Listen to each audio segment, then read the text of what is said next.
Assalamualaikum anak-anak. Hari ini kita kembali lagi belajar pendidikan agama Islam. Sebelum mulai belajar, mari kita berdoa dulu ya. Kita awali dengan doa sebelum belajar. Bismillahirrahmanirrahim. Rabbi zidni ilma warzuqni fahma. Dengan menyebut nama Allah yang Maha Pengasih dan Maha Penyayang, ya Allah, tambahkanlah kepadaku ilmu dan berilah aku pemahaman yang baik. Amin ya Rabbal Alamin. Hari ini kita akan belajar tentang ayat Al-Quran mengenai keberagaman, khususnya pada Quran Surat Ali Imran ayat 54 dan Al-Baqarah ayat 256. Nah, anak semua, ayat ini berbicara tentang keberagaman. Apa itu keberagaman? Kita ambil pendapat dari salah satu ulama besar di Indonesia ya, yaitu Bapak Profesor Quraish Shihab. Menurut beliau, keberagaman adalah sesuatu yang indah dan merupakan sebab dari kebebasan yang diberikan oleh Allah. Oleh karena itu, keberagaman dianggap sebagai sunatullah. Apa sunatullah? Sunatullah adalah ketetapan Allah yang harus diterima dan dihormati oleh umat manusia. Jadi, keberagaman adalah hasil sesuatu yang terjadi karena Allah memberikan kebebasan kepada manusia. Nah, dari keberagaman ini sebabnya apa, Pak? Sebabnya akan terjadi berbagai perbedaan. Contohnya dari macam-macam keberagaman, khususnya di Indonesia. Yang pertama ada keberagaman agama, ada juga keberagaman suku, keberagaman bahasa, dan juga keberagaman budaya. Nah, teman-teman, di Indonesia ada berapa coba agama yang diakui atau yang resmi? Yang pertama ada agama Islam, yang kedua ada agama Kristen, yang ketiga ada agama Katolik, keempat Konghucu, kelima Buddha, dan keenam Hindu. Nah, di Indonesia sendiri ada 5 agama yang diakui. Jadi beragam sekali agamanya. Selain itu ada suku bangsa di Pulau Jawa yang terkenal. Kita suku Sunda, ada lagi suku Jawa, ada suku Baduy. Di Kalimantan ada suku Dayak, di Sumatera ada suku Batak, dan masih banyak lagi. Di Indonesia terdapat banyak sekali suku. Selain itu juga karena keberagaman suku ini lahirlah keberagaman bahasa dan keberagaman budaya. Jadi ada banyak sekali ya tentang keberagaman ini. Nah, kita coba lihat dari keberagaman ini apa yang akan bisa kita dapatkan atau yang bisa kita lihat. Nah, kita akan mendapat nilai-nilai dari keberagaman. Yang pertama ada persamaan dalam keimanan. Yang kedua ada dialog dan musyawarah. Yang ketiga toleransi. Dan yang keempat adalah penghormatan terhadap keputusan individu. Jadi karena ada keberagaman tadi, muncullah nilai-nilai yang positif, di antaranya persamaan dalam keimanan. Ini khususnya dalam agama ya, keberagaman dalam agama. Terus yang kedua, dialog dan musyawarah. Karena adanya keberagaman dan perbedaan, akhirnya muncullah dialog dan musyawarah, diskusi antara pihak yang berbeda. Yang ketiga, toleransi atau dalam Islam dikenal juga dengan istilah tasamuh atau saling menghargai. Jadi kita harus saling menghargai meskipun berbeda-beda. Dalam hal agama, misalnya ada tetangga kita yang agamanya berbeda, dia mau beribadah, kita tidak boleh mengganggunya, kita harus menghormatinya dalam beribadah. Atau yang sering terjadi setiap tahunnya dalam bulan Ramadan, kita umat Islam sedang berpuasa, tetangga kita yang non-Islam tidak berpuasa. Kita menghargai mereka yang tidak puasa dengan tidak melarang mereka makan di depan rumahnya, atau kebalikannya. Mereka karena menghargai kita yang puasa, jadi mereka tidak makan sembarangan di depan orang yang berpuasa. Itulah indahnya bertoleransi ya, atau saling menghargai, atau disebut juga tasamuh. Dan yang terakhir, penghormatan terhadap keputusan individu. Jadi setiap manusia punya hak sendiri untuk memutuskan sesuatu. kita tidak boleh mendikte atau tidak boleh memaksakan kehendak kepada orang lain. Kita harus saling menghargai meskipun keputusan orang lain tersebut berbeda dengan kehendak atau keputusan kita. Nah, ini contoh keberagaman ya. Contoh keberagaman di Indonesia. Di paling belakang ini ada gambar-gambar dari rumah ibadah dari agama-agama yang ada di Indonesia. Di depannya ada baju atau pakaian adat dari suku-suku di Indonesia yang menandakan bahwa budaya-budaya di Indonesia sangat beraneka ragam. Nah, anak-anakku semuanya, ada sebuah contoh menarik nih. Ada sebuah contoh menarik di daerah yang namanya Kampung Buton di Kota Uneng, Kabupaten Sika. Nah, ini ada kebiasaan setiap tahun, yakni ada sebuah kegiatan di masjid yang bernama Al-Hidayah untuk umat Islam setiap tahunnya melaksanakan ibadah kurban di hari raya Idul Adha. Nah, uniknya di sini panitianya itu bukan hanya umat Islam, karena di daerah sana itu agamanya bukan hanya Islam, ada non-Islam juga, tapi penduduk atau masyarakat non-Islamnya juga ikut membantu, tidak acuh tak acuh ataupun tidak memisahkan diri atau menghindari diri. Jadi saling membantu. Begitu juga sebaliknya, ketika umat non-Islam ada kegiatan, maka umat Islamnya juga ikut membantu. Nah, ini contoh indahnya dari keberagaman ya. Contoh juga dari yang tadi disebutkan toleransi atau tasamuh.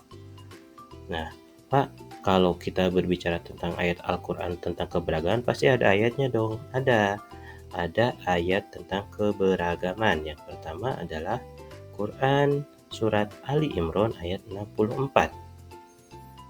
Nah, yang berwarna hijau ini adalah poin utama dari ayat ini, kalimatus sawa dan asyhadu bi anna muslimun.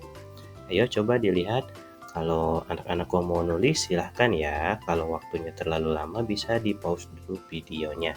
Ini ayat pertama yang akan kita pelajari, Quran surat Ali Imran ayat 64.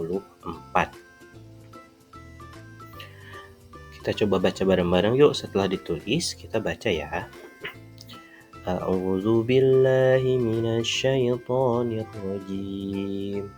Bismillahirrahmanirrahim. Qul ya ahlal kitab ta'alu ila kalimatin sawa bainana wa bainakum alla na'budu illallah wa la nusyrika bihi syai'a ولا نشرك به شيئا ولا يتخذ بعضنا بعضا أربابا من دون الله فإن تولوا فقولوا اشهدوا بأننا مسلمون. Artinya, katakanlah dalam kurung Nabi Muhammad. Jadi ayat ini diperuntukkan kepada Nabi Muhammad. Wahai Nabi Muhammad, katakanlah kepada siapa? Kepada ahli kitab. Wahai ahli kitab, marilah kita menuju pada satu kalimat yang sama, atau tadi yang disebut kalimatus sawa, antara kami dan kamu, yakni kita tidak menyembah selain Allah, kita tidak mempersekutukannya dengan sesuatu apapun, dan tidak pula sebagian kita menjadikan sebagian yang lain sebagai Tuhan-Tuhan selain Allah. Jika mereka berpaling, katakanlah kepada mereka, siapa? Para ahli kitab. Saksikanlah bahwa sungguhnya kami adalah orang-orang muslim. Nah, di sini ada keberagaman ya dari orang-orang muslim dan para ahli kitab yang bukan muslim. Poin di sini adalah Nabi Muhammad diperintahkan untuk mengajak mereka ke dalam agama Islam, tapi dengan tidak memaksa. Kalau mereka tetap tidak mau, maka Allah menegaskan di bawahnya, saksikanlah bahwa sungguhnya kami adalah orang muslim. Jadi tinggal katakan saja kepada mereka, baik kalau kalian tidak mau bersama kami, tapi yakinkanlah bahwa kami ini orang muslim, kalian punya keyakinan sendiri, maka kita harus hidup masing-masing. Kita harus hidup berdampingan, tidak saling menyakiti dan menjatuhkan satu sama lain. Ini ayat yang pertama. Nah, anak-anakku nanti akan mencoba untuk menghafalnya ya. Setelah tadi menulis, anak-anakku akan menghafalnya. Pak, ayatnya panjang. Nah, dalam menghafalnya biar mudah, nanti satu ayat ini kita potong jadi 4 bagian seperti ini. Jadi, ayat pertama yang anak-anakku nanti hafal adalah baris yang pertama ini dari Qul ya ahlal kitabi ta'alau ila kalimatis sawa. Nanti diulang, dibaca 3 kali, 6 kali, 9 kali, terus sampai hafal. Setelah itu lanjut ke baris yang kedua.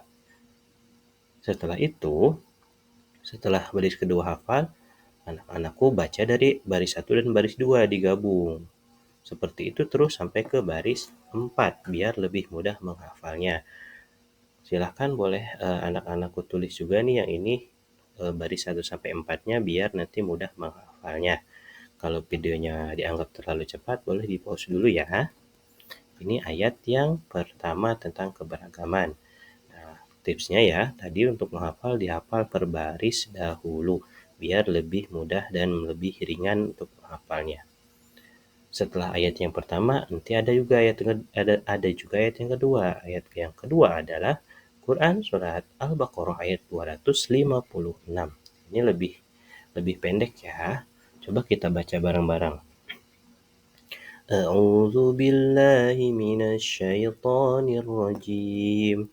Bismillahirrahmanirrahim. La ikraha fid din. Qad tabayyana ar-rusydu minal ghayy.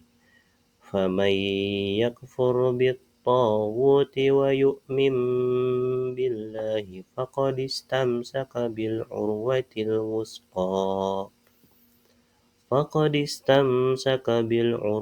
الوثقى لا انفصام لها والله سميع عليم. Shadaqallahul azim. Artinya,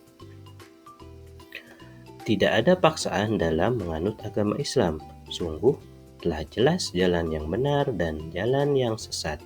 Siapa yang ingkar kepada Togut dan beriman kepada Allah, sesungguhnya telah berpegang teguh pada tali yang sangat kuat, yang tidak akan putus. Allah Maha Mendengar lagi Maha Mengetahui.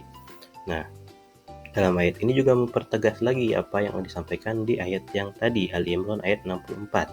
Di Al-Baqarah ayat 256 ini dengan jelas Allah katakan tidak ada paksaan dalam menganut agama Islam.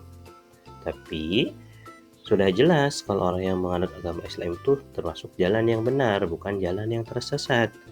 Dan barang siapa yang mengingkari kepada tagut, tagut itu apa? Tagut adalah segala sesuatu yang dianggap sebagai Tuhan.